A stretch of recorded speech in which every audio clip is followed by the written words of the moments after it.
जय माता दी। आज हम आप लोगों के लिए लेकर आए हैं बूढ़ा चोर बाबा के उपदेश का परिणाम की कथा। आशा करती हूँ आप लोगों को बहुत अच्छी लगेगी। अगर अच्छी लगे तो लाइक शेयर ज़रूर करें, सब्सक्राइब ज़रूर करें, बेल आइकन जरूर दबाएं जिससे आपको अगली कथाएं सबसे पहले आपके पास आ जाएंगे। तो चलिए शुरू करते हैं। किसी नगर में एक बूढ़ा चोर रहता था। 16 वर्षीय उसका एक लड़का भी था। चोर जब ज़्यादा बूढ़ा हो गया तो अपने बेटे को चोरी की विद्या सिखाने लगा। कुछ ही दिनों में वह लड़का चोरी विद्या में प्रवीण हो गया। दोनों बाप बेटा आराम से जीवन व्यतीत करने लगे। एक दिन चोर ने अपने बेटे से कहा, देखो बेटा, साधु संतों की बात कभी नहीं सुननी चाहिए। अगर कहीं कोई महात्मा उपदेश देता हो तो अपने कानों में उंगली डालकर वहाँ से भाग जाना समझे। हाँ बापू, समझ गया। एक दिन लड़के ने सोचा, क्यों न आज राजा के घर पर ही हाथ साफ कर दूं। ऐसा सोचकर उधर ही चल पड़ा। थोड़ी दूर जाने के बाद उसने देखा कि रास्ते में बगल में लोग एकत्र होकर खड़े हैं। उसने एक आते हुए व्यक्ति से पूछा, उस स्थान पर इतने लोग क्यों एकत्र हुए हैं? उस आदमी ने उत्तर दिया, वहाँ एक महात्मा उपदेश दे रहे हैं। यह सुनकर उसका माथा ठनका। उसका उपदेश नहीं सुनूंगा, ऐसा सोचकर अपने कानों में उंगली डालकर वहाँ से भाग निकला।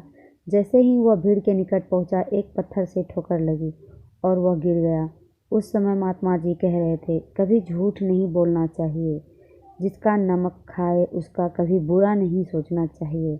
ऐसा करने वाले का भगवान सदा सुखी बनाए रखते ऐसा करने वाले को भगवान सदा सुखी बनाए रखते हैं। ये दो बातें उनके कान में पड़ी। वह झटपट उठा और कान बंद कर राजा के महल की ओर चल दिया। वहां पहुंचकर जैसे ही अंदर जाना चाहा कि उसे वहां बैठे पहरेदार ने टोका, अरे कहाँ जाते हो, तुम कौन हो?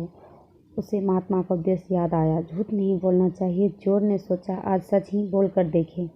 उसने उत्तर दिया, मैं चोर हूँ, चोरी करने जा रहा हूँ। अच्छा जाओ। उसने सोचा, राजमहल का नौकर होगा, मजाक कर रहा है। चोर सच बोलकर राजमहल में प्रवेश कर गया। एक कमरे में घुसा। वहाँ ढेर सारा पैसा तथा जेवर देख उसका मन खुशी से भर गया। एक थैले में सब धन भर लिया और दूसरे कमरे में घुसा। वहाँ रसोई घर था। अनेक प्रकार का भोजन वहाँ रखा था। वह खाना खाने लगा। खाना खाने के बाद वह थैला उठाकर चलने लगा कि तभी फिर महात्मा का उपदेश याद आया, जिसका नमक खाओ उसका बुरा मत सोचो। उसने अपने मन से कहा, खाना खाया उसमें नमक भी था, इसका बुरा नहीं सोचना चाहिए। इतना सोचकर थैला वहीं रखकर वह वापस चल पड़ा। पहरेदार ने फिर पूछा, क्या हुआ, चोरी क्यों नहीं की? देखिए, जिसका नमक खाया है उसका बुरा नहीं सोचना चाहिए। मैंने राजा का नमक खाया है, इसलिए चोरी का माल नहीं लाया, वही रसोई घर में छोड़ आया। इतना कहकर वह वहाँ से चल पड़ा। उधर रसोइये ने शोर मचाया, पकड़ो पकड़ो, चोर भागा जा रहा है। पहरेदार ने चोर को पकड़ कर दरबार में उपस्थित किया। राजा के पूछने पर उसने बताया कि एक महात्मा के द्वारा दिए गए उपदेश के मुताबिक मैंने पहरेदार के पूछने पर अपने को चोर बताया, क्योंकि मैं चोरी करने आया था।